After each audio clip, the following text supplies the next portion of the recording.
We have been speaking on how ironical the state of Nigeria is for such a long time.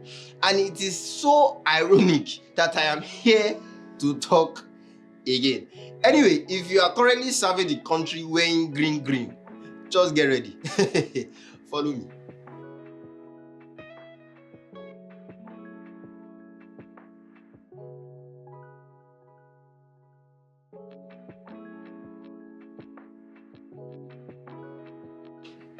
So except you have been living under a rock, you don't have a phone, or you have just not been following everything that has been happening in the country.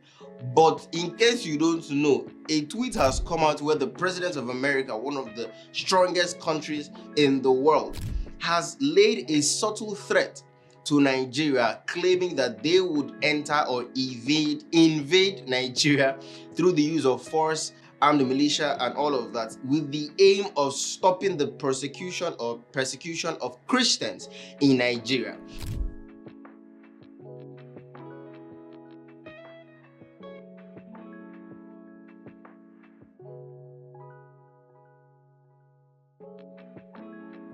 The President of the United States, Donald Trump, in his tweet claimed that he's going to enter this now disgraced country, referring to Nigeria, to end the genocide of Christians in Nigeria. In case you don't know what genocide is when they kill a particular set of people deliberately because they are that set of people. Now, we are going to dissect everything, but before we dissect anything, we need to first look at the president's response. President Bola Ahmed Tinubu, the president of the Federal Republic of Nigeria, responded to Donald Trump sharply, saying that no, it's not just Christians that are dying. It's Christians, it's Muslims, and even traditionalists that are dying in the country, stating that the country is suffering from insecurity and everybody is dying. Now, a lot of sayers left to the right are saying, oh, America wants to come and help Christians.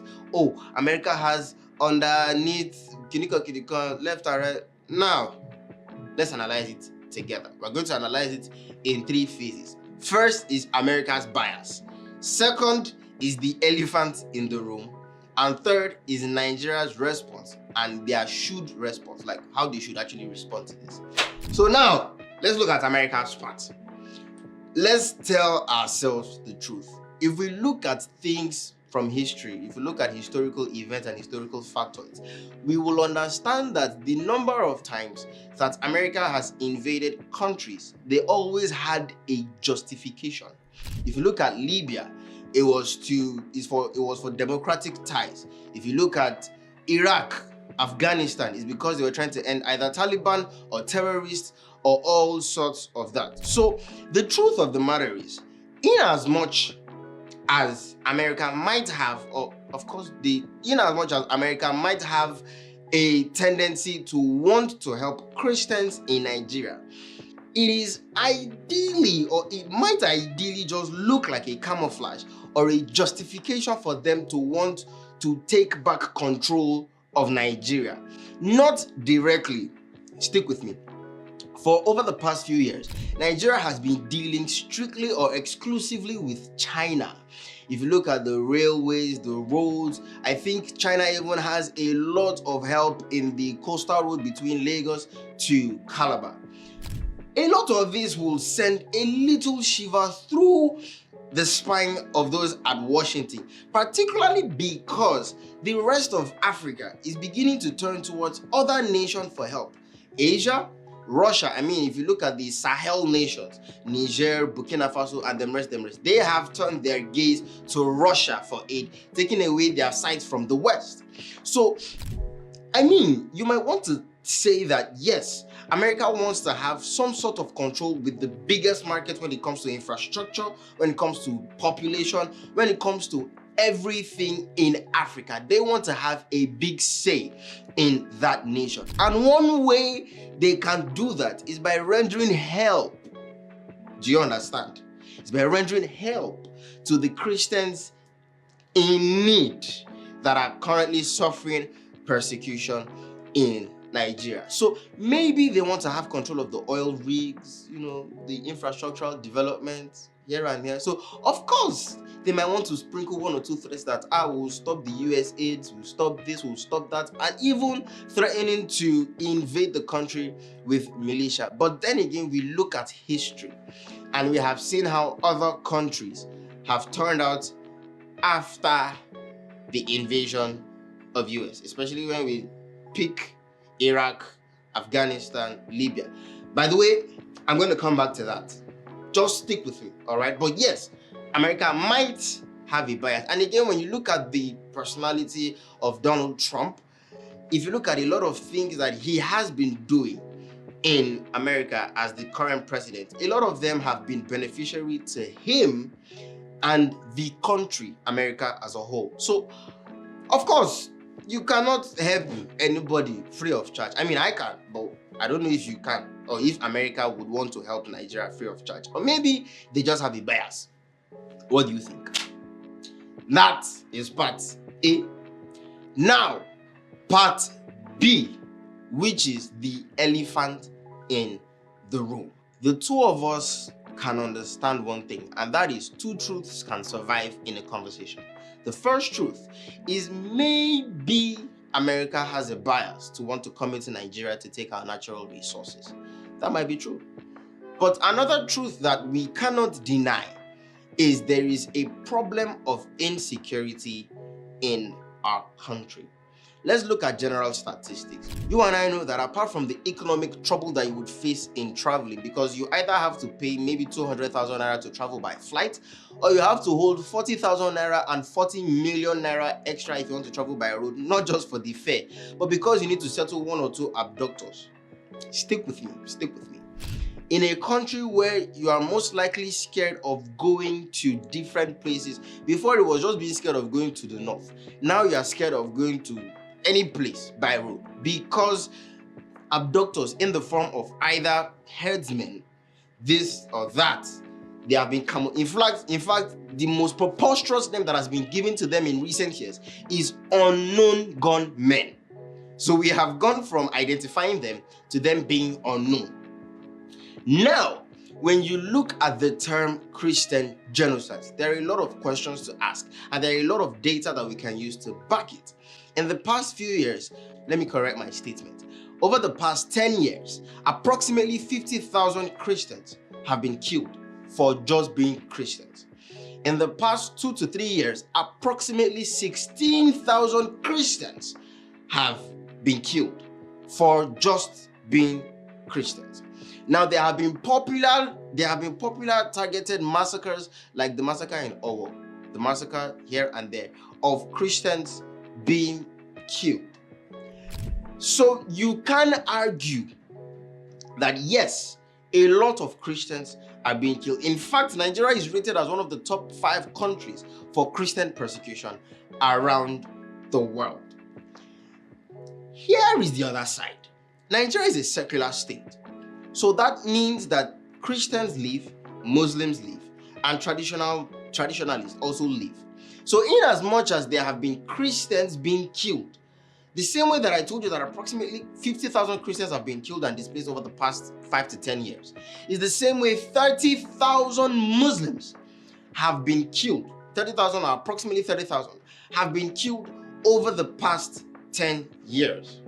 In the past few years, 5 to 3, approximately 6,200 Muslims have been killed as well.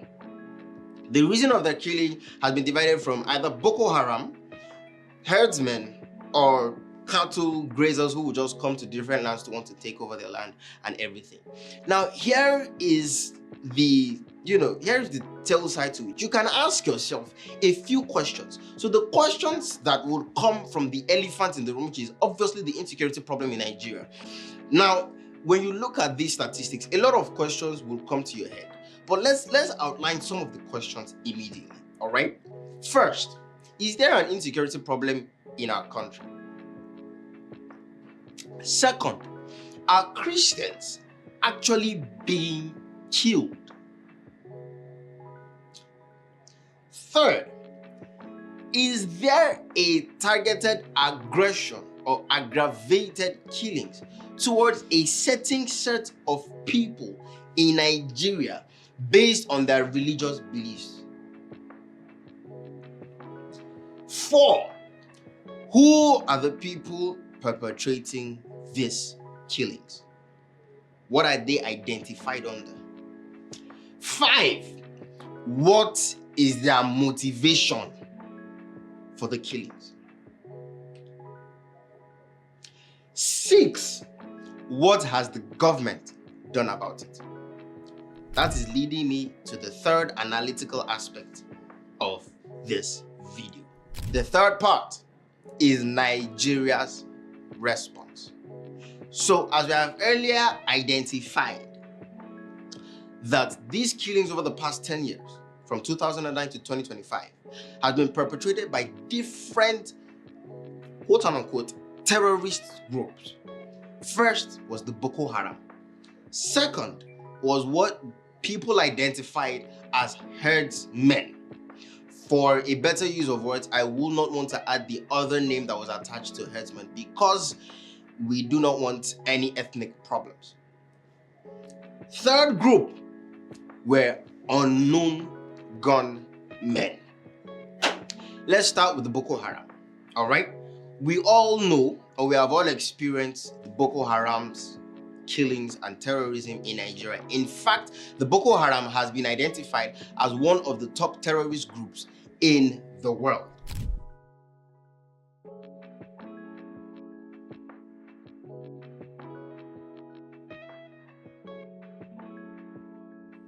They have troubled different northern states in Nigeria, ranging from Borno to Jos to Benue and so many more.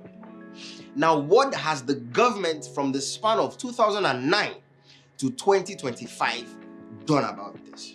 Stick with me. So at a point in time ranging from 2012 to 2015, the president at that time, Goodluck Ebele Jonathan, in quote, had made efforts to solve this, again, terrorism problem in Nigeria. In fact, if you put me on record, there was a point in time where he stated that he had the names of the sponsors of that terrorist group.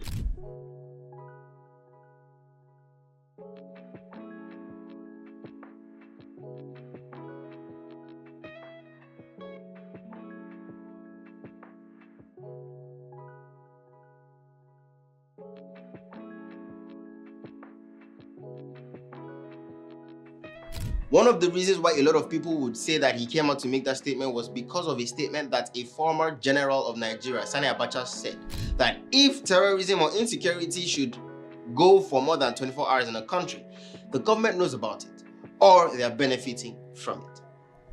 Now, if you remember with me, at some point in time in 2014, 2015, 2013, where Jonathan and the Nigerian army began to carry out executions of this Boko Haram, trying to solve the issue in Borno and in other states in the northern part of Nigeria. There were shouts that came that were saying that the force or the use of force was too much, which was what led to, the reduction of the recruitment of the army from these places. Now, over the years, of course, the killings in Boko Haram continued. Now, stick with me. Twice has Donald Trump spoken about Nigeria. The 2 times was when he was president, and the 2 times was when he spoke about the insecurity in Nigeria. Thank you very much. It's an honor to be with President Buhari of Nigeria. We have many things that we do together, as you know, probably especially on terrorism and terrorism related. We also have a very big trade deal that we're working on for military equipment, helicopters, and the like. We have met before. We have developed a great relationship, and we look forward to our discussion today. Very important, but again, especially as it relates to terrorism. And that's terrorism here and terrorism all over the world. It's a hotbed, and we're going to be stopping that. Also, we've had very serious problems with Christians who have been murdered, killed in Nigeria. We're going to be working on that problem, and working on that problem very, very hard, because we can't allow that to happen. Mr. President, thank you very much for being here. Thank you. Thank you, Mr. President. Fast forward to 2025. The president of Nigeria, Asiwaju Bola Ahmed Tinubu, in his response to Donald Trump, as in two of them, they fire tweet.